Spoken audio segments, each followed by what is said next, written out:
Winter's coming, and with that comes fuel gelling. But here's some tips and tricks to help you avoid that.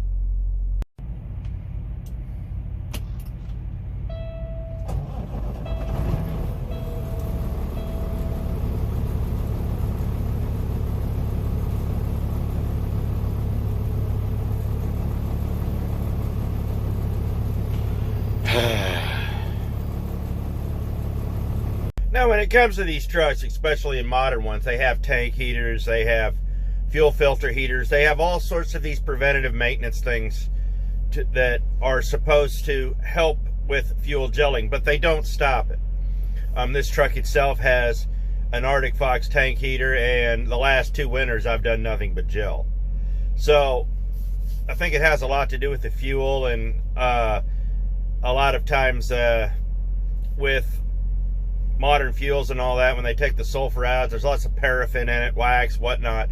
I'm not sure what's all in diesel fuel, but I know there is wax and paraffin and things of that nature in it. And those things tend to, along with biodiesel, and I got my own thoughts on that, really contribute to the gelling problem, especially the biodiesel. We did a test at my last job, and to run bio, and the guy did, if it dropped below 20 degrees, all that guy did was gel and gel and gel and gel. And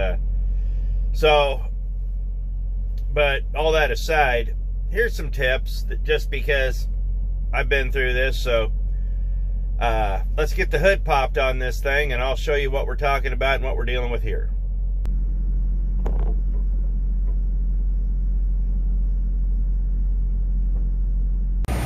They run a constant stream of antifreeze through the tank and keep the fuel warm around the pickup tube, and it does work. So I do like them in this winter time.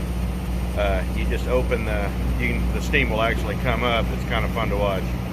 As you see back here, these are where the tank heater lives. That little thing in the front is actually for my bunk heater, but you got your fuel return lines and all that, but you also have your heater lines there.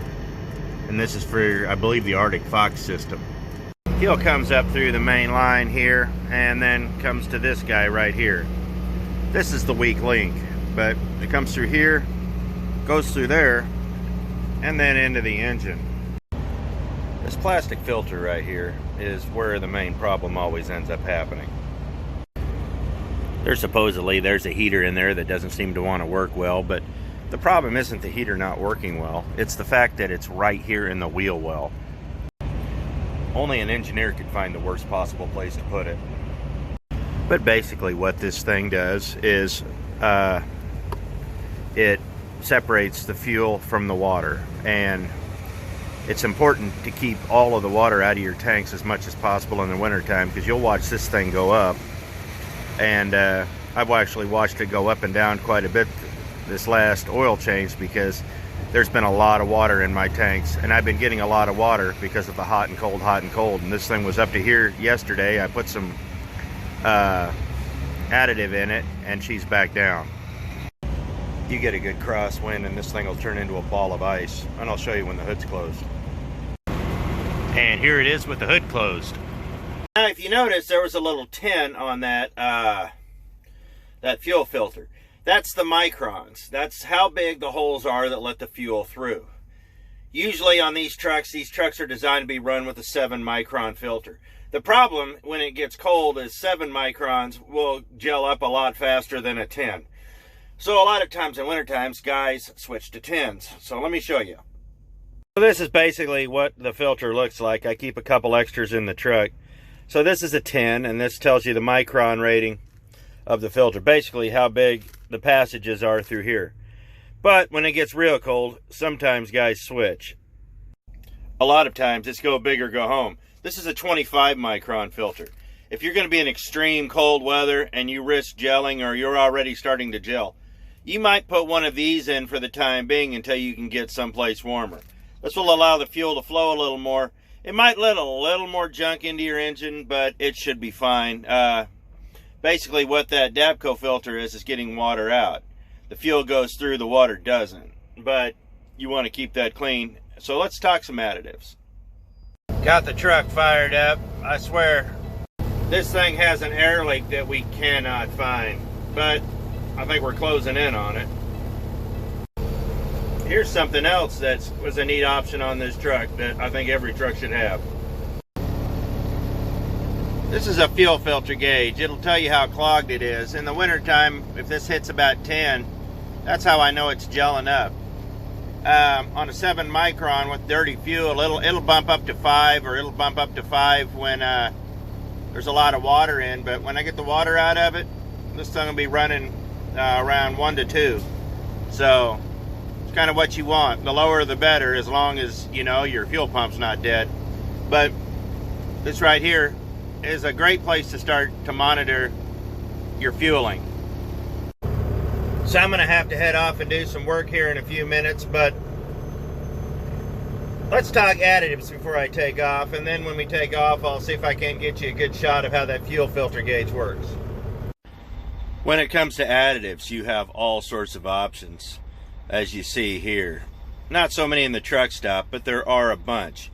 We all have our favorites, and it's important to identify which one works best for you. So I'll tell you the basics. Additives, everybody has their own thing. Some guys like Hal, some guys like that FPPF. Now the FPPF is not an anti-gel, it just removes water. That's important.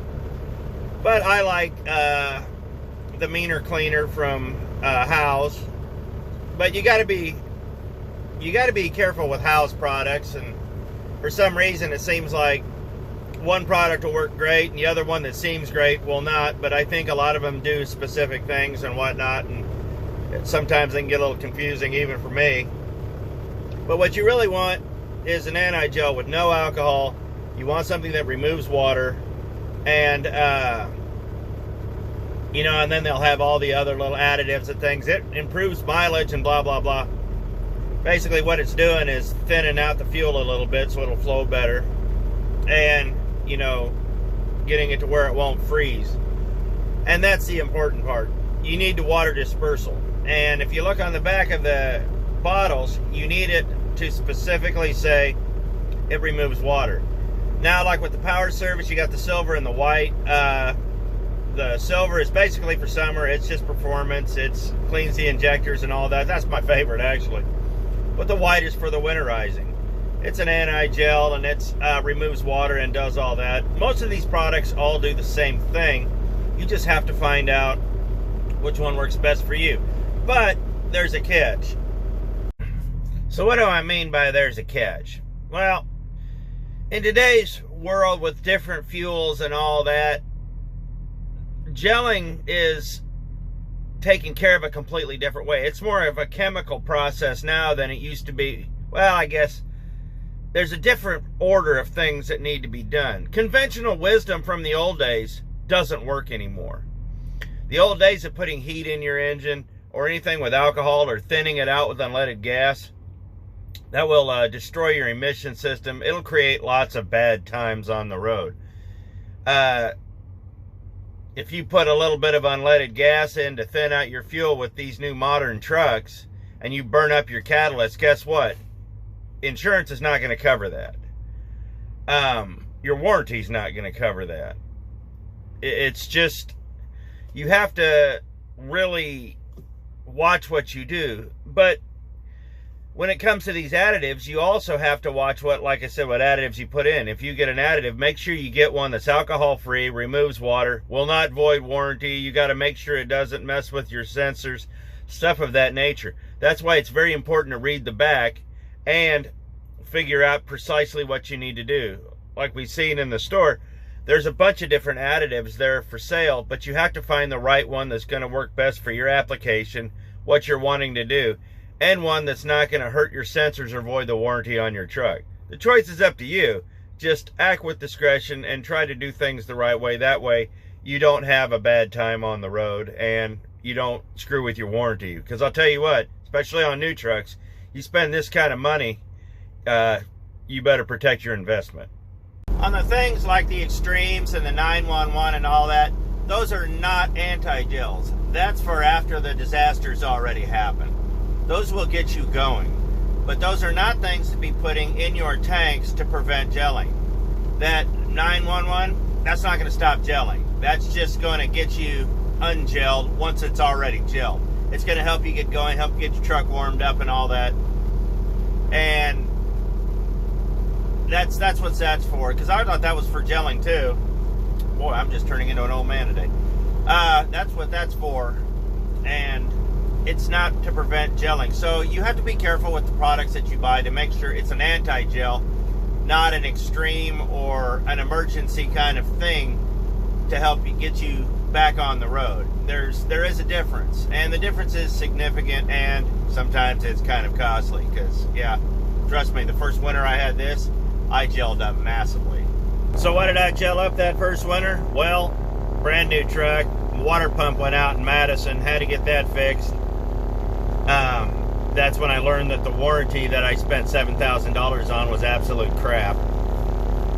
So I spent a couple of days there, I get that fixed, and we had one of those Alberta clippers coming in. And that thing came through, and it dropped the ambient temperature without the wind chill down to close to 50 below. Well, what happened was there was some moisture inside my burner, and it crystallized one of the DPF sensors and shut it down.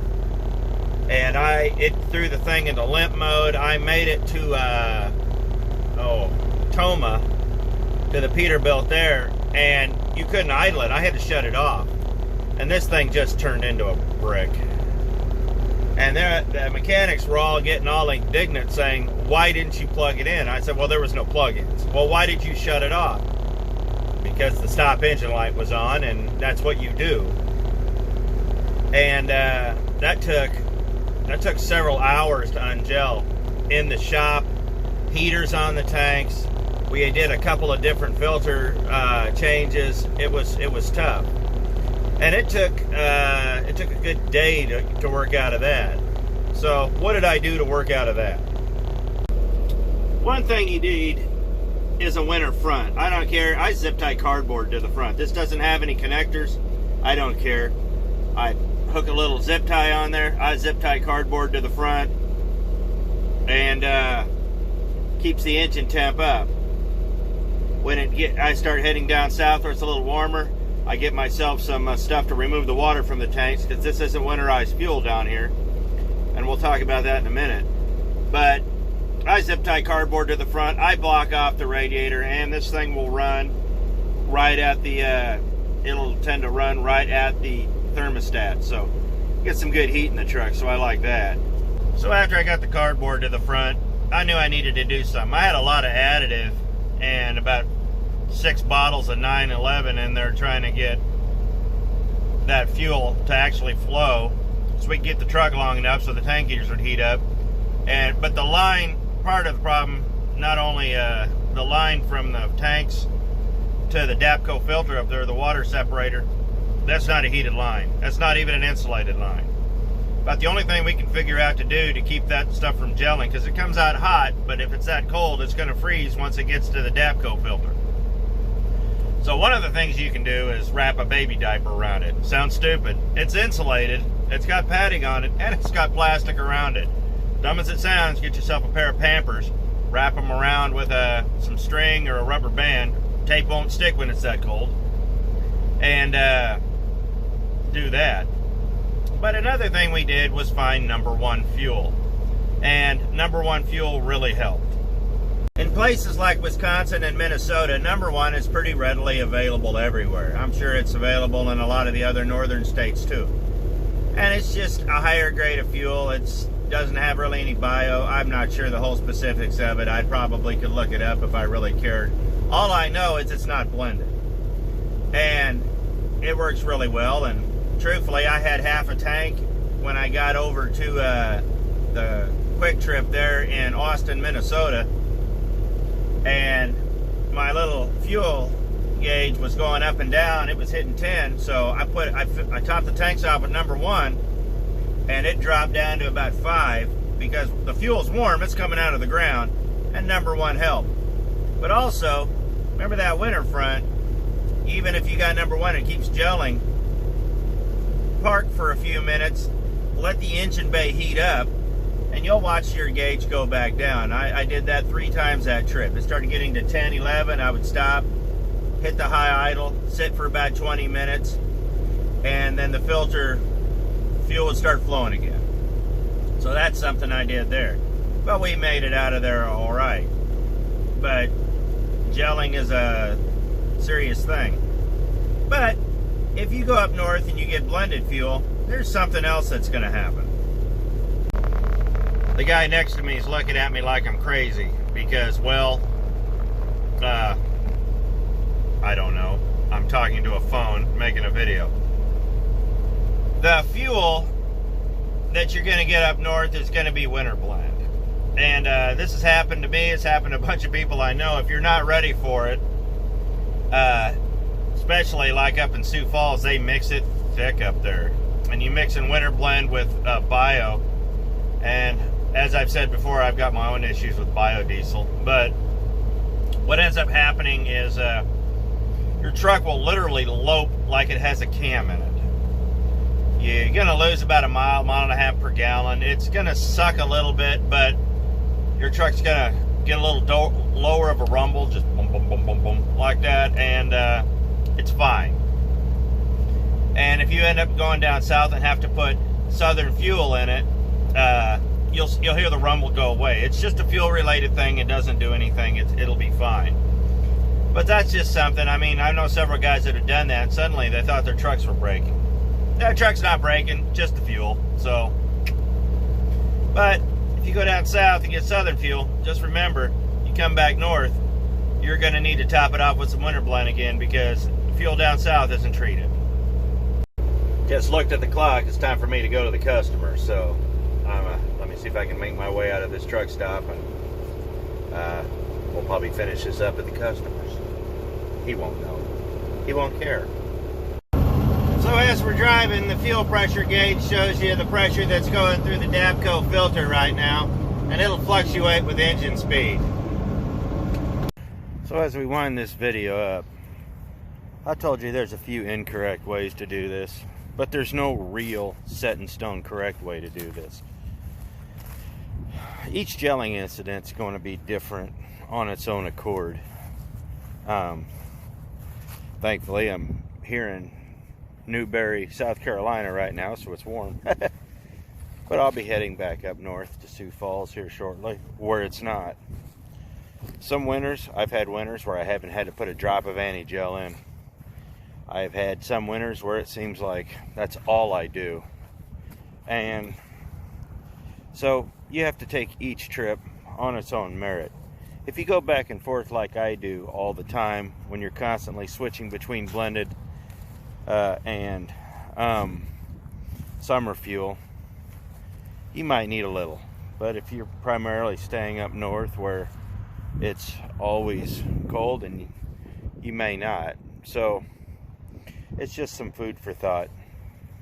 So at the end of the day, there's no hard, fast, right rule on how to do this.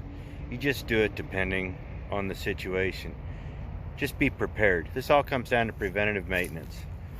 You know, being able to keep from gelling is maintenance. So just make sure you got your wrenches, you got your filters, and you got the things you need to get out of a situation before it gets bad.